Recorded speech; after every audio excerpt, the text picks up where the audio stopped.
जय हिंद। आज का ये वीडियो आप लोगों के लिए बहुत ही खास होने वाला है, क्योंकि हम चक्रवृद्धि ब्याज बहुत ही आसान कंसेप्ट निकालने वाले हैं, जिससे आप लोग एग्जाम में बहुत ही आसानी से और बहुत ही कम समय में निकाल पाएंगे। तो चलिए सबसे पहले हम एक छोटा सा कंसेप्ट समझ लेते हैं, उसके बाद फिर हम प्रश्नों को हल करेंगे। जैसे मान लीजिए हमें 2 वर्ष का चक्रवृद्धि ब्याज निकालना है, तो 2 वर्ष के लिए हो जाएगा 2:1। जैसे मान लीजिए हमें 3 वर्ष का निकालना है, तो 3 वर्ष के लिए हो जाएगा, सबसे पहले हम 3 लिखेंगे, फिर 2 में 1 जोड़ेंगे तो आ जाएगा 3, तो यहाँ पे आ जाएगा 3, फिर अंतिम में 1 लिख देना है। अब जैसे मान लीजिए हमें 4 वर्ष का निकालना है, तो 4 वर्ष के लिए क्या करेंगे, 4 वर्ष के लिए सबसे पहले हम 4 लिखेंगे, उसके बाद 3 में 3 जोड़ेंगे तो आ जाएगा 6, फिर 3 में 1 जोड़ेंगे तो आ जाएगा 4, फिर अंतिम में 1 लिख लेना है। अब जैसे मान लीजिए हमें 5 वर्ष का निकालना है, तो 5 वर्ष के लिए हो जाएगा, सबसे पहले हम 5 लिखेंगे, फिर 4 में 6 जोड़ेंगे तो आ जाएगा 10, फिर 6 में 4 जोड़ेंगे तो आ जाएगा 10, फिर 4 में 1 जोड़ेंगे तो आ जाएगा 5, फिर अंतिम में 1 लिख देना है। अब जैसे मान लीजिए हमें 6 वर्ष का निकालना है, तो 6 वर्ष के लिए क्या करेंगे, सबसे पहले हम 6 लिखेंगे, उसके बाद फिर हम 5 में 10 जोड़ेंगे तो आ जाएगा 15, फिर 10 में 10 जोड़ेंगे तो आ जाएगा 10 10 20, फिर 10 में 5 जोड़ेंगे तो आ जाएगा 15, फिर 5 में 1 जोड़ेंगे तो आ जाएगा 6, अंतिम में 1 लिख देना है। अब इसी प्रकार जैसे मान लीजिए हमें 7 वर्ष का निकालना है, 8 वर्ष का निकालना, तो इसी प्रकार हम निकाल सकते हैं। सबसे ज्यादा एग्जाम में 2 और 3 वर्ष का पूछा जाता है। तो आइए अब प्रश्नों को हल करते हैं, तो आप लोगों को समझ में आ जाएगा करना कैसे है। आइए पहला क्वेश्चन हल करते हैं। पहला क्वेश्चन है, 12,000 की धनराशि पर 5% वार्षिक ब्याज की दर से 2 वर्ष का चक्रवृद्धि ब्याज ज्ञात कीजिए। हमें कितने वर्ष का निकालना है, 2 वर्ष का निकालना है। तो 2 वर्ष के लिए क्या करेंगे, 2 वर्ष के लिए हो जाएगा 2:1 करेंगे। ठीक है। अब हम क्या करेंगे, 12,000 का 5% निकालेंगे। अगर हम 12,000 का 5% निकालेंगे तो आ जाएगा 12,000 गुणे हो जाएगा 5/100। तो 2 जीरो से 2 जीरो काट सकते हैं, बचेगा 120 और 5। 120 का अगर हम 5 में गुणा कराएंगे तो आ जाएगा 12 पंचे 60, ये आ जाएगा 600। अब हम 600 का 5% निकालेंगे। अगर हम 600 का 5% निकालेंगे तो आ जाएगा 600 गुणे 5 बटे हो जाएगा 100। तो 2 जीरो से 2 जीरो काट सकते हैं, यहाँ पे बचेगा 6 और यहाँ पे बचेगा 5। 6 का गुणा 5 में कराएंगे तो आ जाएगा 6 पंचे 30। अब इनका हम ऊपर गुणा कर देंगे। ठीक है। तो 600 का अगर हम 2 में गुणा कराएंगे तो आ जाएगा 6 दूनी 1200, और प्लस में हो जाएगा 30 का गुणा 1 में कराएंगे तो आ जाएगा 30 एकम 30। 1200 में अगर हम 30 जोड़ेंगे तो आ जाएगा 1230। तो यही हमारा आंसर हो जाएगा। तो ऑप्शन नंबर हमारा ए सही हो जाएगा। जैसे मान लीजिए आप दूसरे कंसेप्ट से हल करेंगे तो उससे भी आंसर ए ही आएगा। ठीक है। तो आइए अब अगला क्वेश्चन हल करते हैं। अगला क्वेश्चन है, 6% वार्षिक ब्याज की दर से 15,000 का 2 वर्ष का चक्रवृद्धि ब्याज ज्ञात कीजिए। हमें कितने वर्ष का निकालना है, 2 वर्ष का निकालना है। तो 2 वर्ष के लिए क्या करेंगे, 2 वर्ष के लिए हो जाएगा 2:1।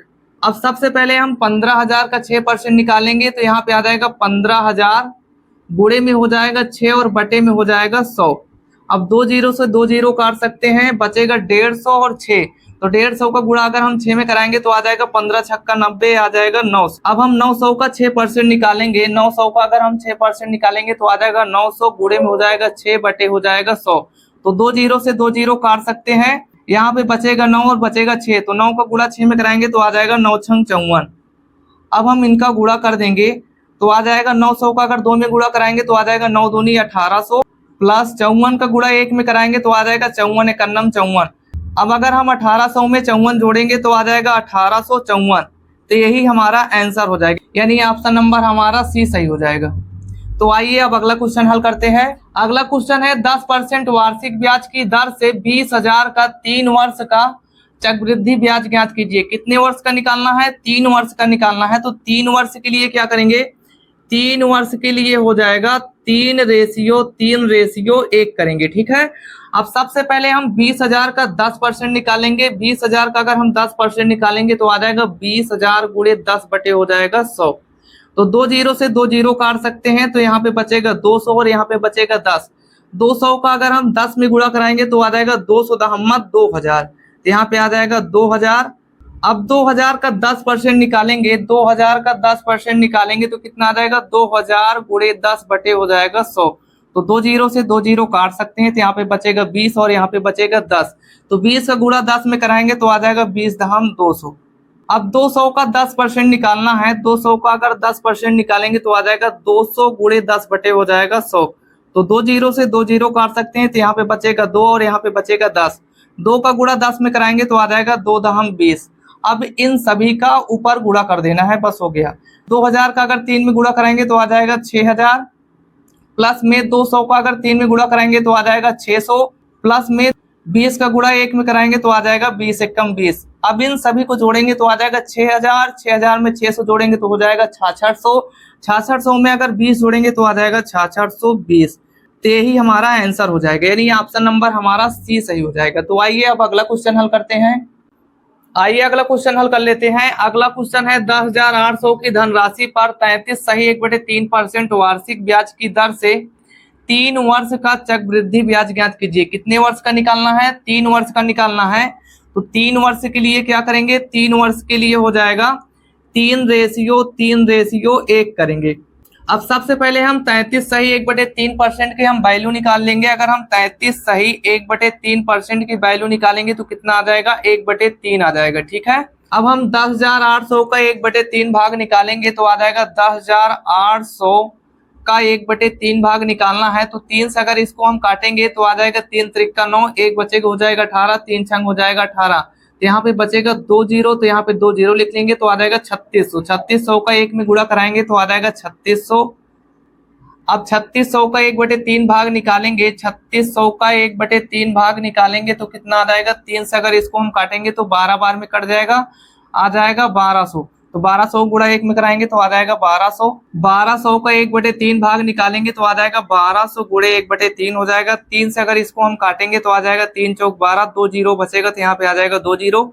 400 गुणा अगर हम 1 में कराएंगे तो आ जाएगा 400, तो यहाँ पे हम लिख लेंगे 400। अब इनका गुणा कर देंगे ऊपर, बस हो गया।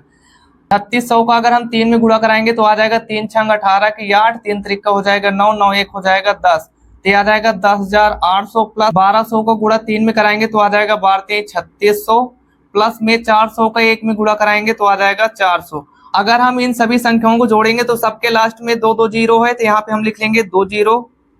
अब 4 में 6 जोड़ेंगे तो आ जाएगा 10, 10 में 8 जोड़ेंगे तो आ जाएगा 10 8 18, तो 18 की 8 हो जाएगा, हासिल आया 1, 3 1 हो जाएगा 4, 4 में 0 जोड़ेंगे तो आ जाएगा 4, और यहाँ पे अंतिम बचा 1, तो यहाँ पे आ जाएगा 1, तो आ जाएगा 14,800। 3 वर्ष का चक्रवृद्धि ब्याज कितना होगा? 14,800। तो ऑप्शन नंबर हमारा ए सही हो जाएगा।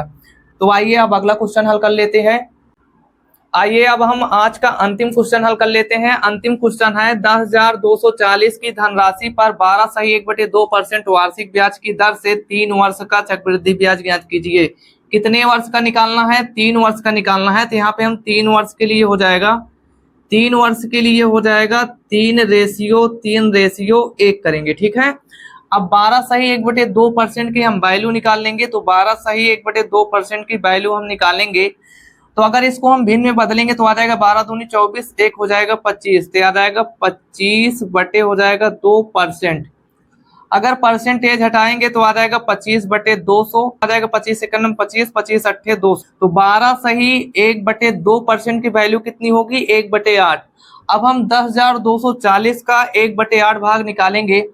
10,240 का 1/8 भाग निकालेंगे तो आ जाएगा 8 से काटेंगे तो ये आ जाएगा 8 एक्का 8, बचेगा 2 हो जाएगा 22, तो हो जाएगा 8 दूनी 16, बचेगा 6 हो जाएगा 64, 8 अठाई हो जाएगा 64, और 1 जीरो बचेगा तो यहाँ पे 1 जीरो आ जाएगा। तो आ जाएगा 1280 का गुणा 1 में कराएंगे तो कितना आ जाएगा? 1280। अब 1280 का 1/8 भाग निकालेंगे। 1280 का 1/8 भाग निकालेंगे तो आ जाएगा 8 से काटेंगे तो आ जाएगा 8 एक्का 8, बचेगा 4 हो जाएगा 48, 8 छंग हो जाएगा 48, आ जाएगा 1 जीरो, तो आ जाएगा 160। अब 160 का 1/8 भाग निकालेंगे। 160 का 1/8 भाग निकालेंगे तो आ जाएगा 8 एक्का 8, 8 दूनी 16, 1 जीरो बचेगा, यहाँ आ जाएगा 20। 20 का गुणा 1 में कराएंगे तो आ जाएगा 20 एकम 20। अब इन सभी संख्याओं का गुणा कर देना है ऊपर।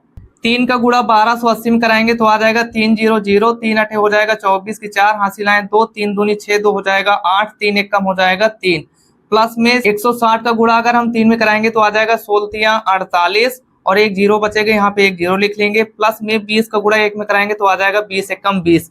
अब अगर हम इन सभी संख्याओं को जोड़ेंगे तो सबके अंतिम में अंक क्या है? 0 है, तो यहाँ पे हम 0 लिख लेंगे।